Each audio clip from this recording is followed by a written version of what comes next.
আসসালামু আলাইকুম। সবাই কেমন আছেন? আশা করছি যে যেখানেই আছেন বরাবরের মতো আল্লাহর রহমতে সবাই সুস্থ আছেন। আলহামদুলিল্লাহ আমরাও ভালো আছি। নতুন আরও একটি ব্লগ দেখার জন্য আপনাদের সবাইকে আমন্ত্রণ জানাচ্ছি। ভিডিও শুরুতে একটা লাইক দিয়ে ভিডিওটা কন্টিনিউ করবেন।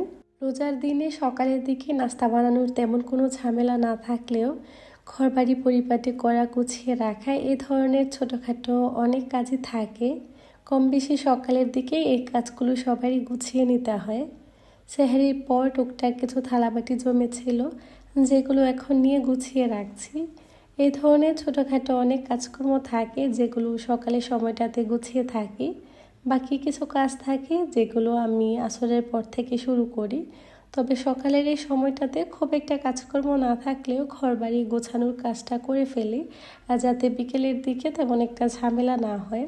রোজার দিনগুলোতে কম বেশি আমরা সবাই চেষ্টা করি যাতে কাজের পরিমাণটা কিছুটা কমে আসে। তাছাড়া সংসারের কাজকর্ম যাতে কম সময়ে সেই সাথে খুব সহজভাবে গুছিয়ে করতে পারি। এতে করে কাজগুলো গুছানো অনেকটা সহজ হয়ে যায়, সেই সাথে ইবাদত বন্দিগিতেও বেশ অনেকটা সময় দেওয়া যায়। নর্মাল সময়ের তুলনায় রমজান মাসে কম বেশি আমরা সবাই যে যার জায়গা থেকে চেষ্টা করি যাতে ইবাদতের সময়টা বেশি দিতে পারি।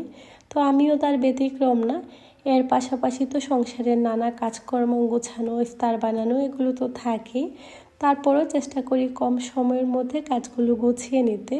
সব সময় আমি সকালের দিকে ঘরের কাজকর্ম কিছুটা গুছিয়ে রাখি।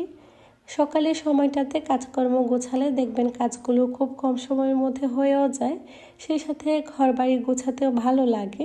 সকালবেলা সময়টাতে চাইলেও না বেশ কিছুটা সময় ধরে বিশ্রাম নিতে পারি না, ইচ্ছে থাকা সত্ত্বেও আসলে সেই সময়টুকু আর হয়ে ওঠে না। বাচ্চারা ঘুম থেকে উঠে যায়, ওদেরকে রেডি করিয়ে ফ্রেশ করিয়ে তারপর ওদেরকে হালকা পাতলা নাস্তা বানিয়ে দিই। ওরা নাস্তা খায়, এই ফাঁকে আমি ঘরের টুকটাক কাজকর্ম গুছিয়ে থাকি। তবে সকালের সময়টাতে কাজকর্মগুলো গুছিয়ে নিলে কাজগুলো অনেক সহজ হয়ে যায়। বিকেল করে আর হাতে তেমন কোনো কাজকর্ম একেবারে রাখি না। সকালের সময়টাতে যা কাজকর্ম থাকে সংসারের এই কাজগুলো গুছিয়ে নিই। একটা সংসার কখনো একদিনে পরিপাটি গোছানো হয়ে ওঠে না বা নিজের ভালো লাগার জায়গা হয়ে ওঠে না। একটু একটু করে প্রতিটা কাজ, যত্ন, ভালোবাসায় কিন্তু তৈরি হয় একটা সুখের সংসার। একটা সংসার কখনো একদিনে সুন্দর হয় না। ছোট ছোট যত্ন, ভালোবাসা আর গুছিয়ে রাখার অভ্যাসটাই কিন্তু সব কিছু মিলিয়ে সুন্দর করে তোলে।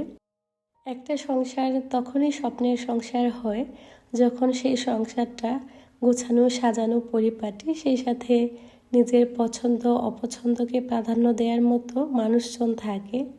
সংসারে প্রতিটা কোণায় থাকবে নিজের ভালো লাগা, নিজের পছন্দকে প্রাধান্য দিয়ে প্রতিটা কর্নারকে নিজের মতো করে রাঙিয়ে তোলা।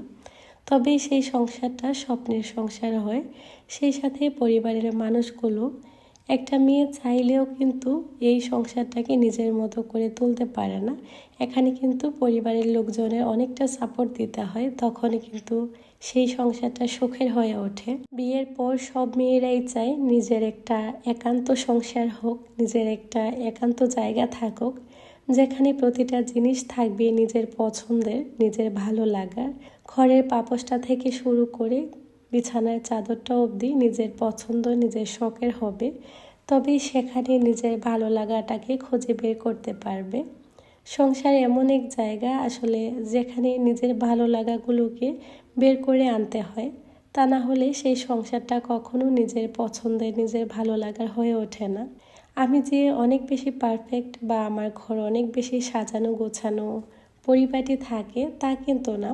আমার বাসাও অনেক এলোমেলো হয়, অগোছালো হয়। যেহেতু বাচ্চারা আছে, সব মিলিয়ে আমারও কিন্তু অনেকটা সময় এই সংসারের পেছনে ব্যয় করতে হয়, কোচকাচে সময় দিতে হয়। তারপরও আলহামদুলিল্লাহ প্রতিটা জিনিস নিজের ভালো লাগা থেকে গুছিয়ে থাকি। নিজের পছন্দকে নিজের সাধ্য সামর্থ্য অনুযায়ী প্রাধান্য দিয়ে কিন্তু আমি ঘরটাকে সাজিয়ে গুছিয়ে থাকি। আমার ঘরও অনেকটা এলোমেলো হয়, অগোছালো হয়। আমারও কাজ করতে অনেক সময় অলসতা কাজ করে, ইচ্ছে করে না। কিছু কাজ এভাবেই জমিয়ে রাখি।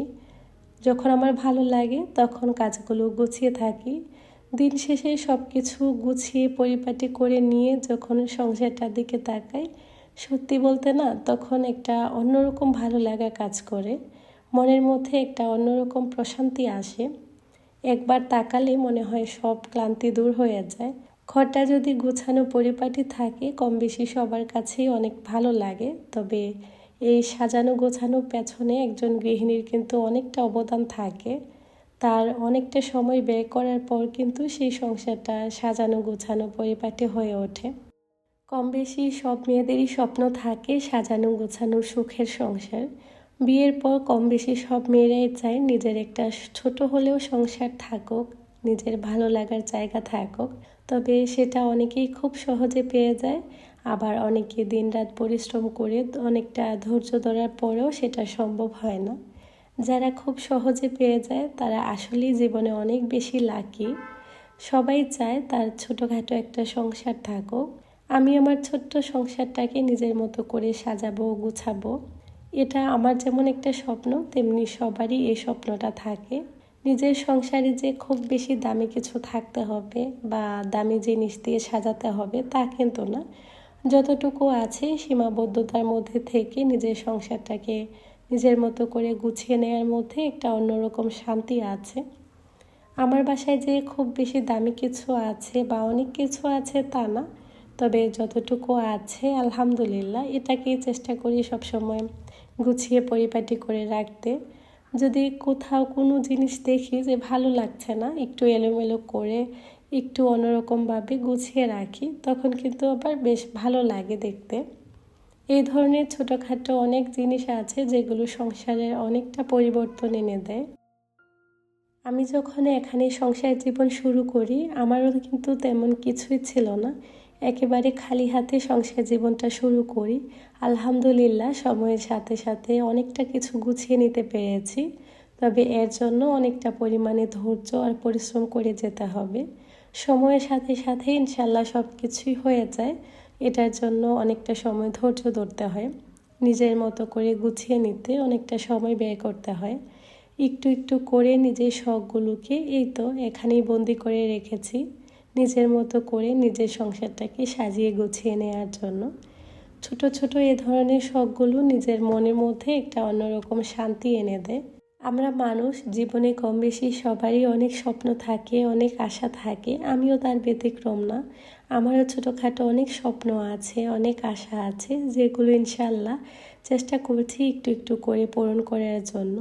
তবে এটার জন্য আপনাকে সবসময় ধৈর্য ধরতে হবে, সেই সাথে মহান আল্লাহ পাকের শুকরিয়া আদায় করতে হবে প্রতিটা জিনিসের জন্য, প্রতিটা সেকেন্ডের জন্য।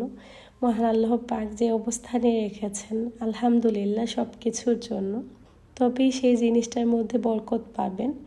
মানুষ যে জীবনে সব কিছু একসাথে পেয়ে যায় বা জীবনে সব কিছু ভালো হয় তা না। আমার জীবনে অনেক কষ্ট আছে, অনেক পরিশ্রম আছে, অনেক লুকানো গল্প আছে, যেগুলো হয়তো বা অনেকেরই জানা নেই। তো নিজের মতো করে নিজের সংসারটাকে গুছিয়ে ভালো থাকার চেষ্টা করছি। এটার মধ্যেই না সীমাবদ্ধ থাকতে চাই, এগুলো নিয়েই আমি ভালো আছি। যাই হোক, কথা বলতে বলতে আজকে অনেক কথা বলে ফেললাম। আমি জানি আমার আপুরা, আমার আন্টিরা আমার থেকে অনেক বেশি জ্ঞানী এবং অনেক বেশি গুণী। আমি তাদেরকে যথেষ্ট সম্মান করি। তারপরেও নিজের ছোটোখাটো এ ধরনের গল্পগুলো মাঝে মধ্যে আপনাদের সঙ্গে শেয়ার করতে খুব ভালো লাগে। যাই হোক, রোজার দিনে কম বেশি ছোটোখাটো সকালে যে সমস্ত কাজকর্ম ছিল ওগুলো গুছিয়ে নিয়েছি। বাচ্চারা আসরের নামাজ আদায় করতে মসজিদে চলে গিয়েছিল। এই ফাঁকে জুনাদের বাবা অফিস থেকে আসার সময় টুকটাক কিছু ফল নিয়ে এসেছিল, বেশ কিছু বাজার করে। এগুলোকেই এখন গুছিয়ে নিচ্ছি।